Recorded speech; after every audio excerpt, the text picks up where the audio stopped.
IPL মেকানিজমের আর মাত্র কয়েকদিন বাকি। আগামী 24 ও 25 নভেম্বর সৌদি আরবের জেদ্দায় অনুষ্ঠিত হবে। এবারের নিজামে ভাগ্য নির্ধারণ হবে 574 জন ক্রিকেটারের। দল পাওয়ার দৌড়ে থাকছেন ভারতের তারকা পেসার মোহাম্মদ শামিও।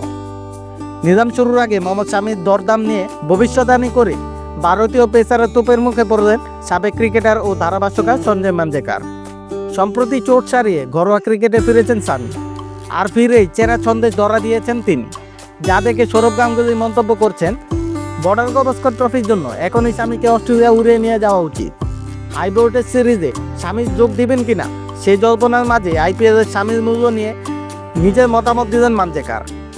তার মতে আসন্ন নিজামে শামির দাম কমবে। 2022 সালে আইপিএল নিজামে 6,25,00,000 রুপিতে শামিকে দলে নিয়েছেন গুজরাট টাইটান্স, যে দল প্রথম মৌসুমের রানার্স আপ হয়, পরের মৌসুমে চ্যাম্পিয়ন। তবে মাঞ্জরেকরের দাবি, টি-20 ফরম্যাটে শামিকে ওই দামের থেকে বেশি অর্থে কেউ কিনবে না। শামিকে নিতে অনেক দলে আগ্রহী হবে, কিন্তু শামি বারবার চোটের কবলে পড়েছে, তাই আইপিএল চলাকালীনও সেই আশঙ্কা উড়িয়ে দেওয়া যায় না।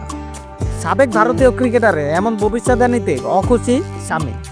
কোনো রাগ ঢাক না রেখে ইনস্টাগ্রামে স্টোরিতে কটাক্ষে সুরে লিখেছেন, বাবার জয় হোক, নিজের ভবিষ্যতের জন্য একটু জ্ঞান বাঁচিয়ে রাখুন, কাজে দেবে। কেউ নিজের ভবিষ্যৎ জানতে চাইলে স্যারের সঙ্গে দেখা করুন।